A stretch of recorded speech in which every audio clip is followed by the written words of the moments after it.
which makes sense. And this is a good setting for next week, or 2 weeks, sorry. Because now the king is in a place where you can talk to him. He feels more reasonable. He doesn't have anger clouding his judgment. Also, Lance. Yeah, 1 second. Lance, Robert, Judy, I let's do put- it fast because I it is put- 12:01, I put sorry. in the chat, hoist his own petard, which is basically what's happened to Haman. The bomb maker is blown up with his own bomb. Ooh, cool. Nice one. Thank you, Robert. That's from Haman. Well done.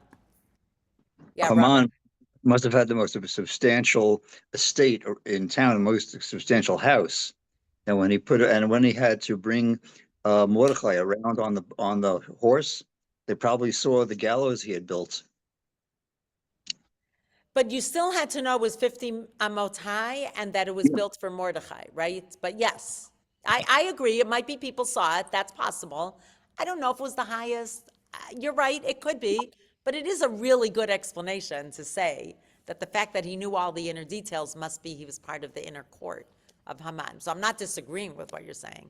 Judy, one last comment? yeah, the word shachacha, if you listen to the word, not see how it's written, it can be written as forgotten, like lishkoach. So his anger was so put aside that it was almost that he even forgot his anger. Nice, beautiful. Thank you, Judy. That was a nice way to end it. Thank you, everybody. Next week, Thank 2 weeks, sorry. We will be doing, Tova. what? Nesiya tova, toda rabba. We'll be doing Perek Chet, and we are marching towards the end of Megillat Esther. There's not so much left. And we will move to Tehillim, which I'm really excited about, that we will learn Psalms, favorite Psalms, well-known Psalms. I'm super excited about that. Thank you for joining. I love this Thank you. group. Thank Thank you. you. Be well, everybody. Take good care. See you in 2 weeks, if not earlier. Okay, you. thank you. Bye-bye. Bye. Thank you.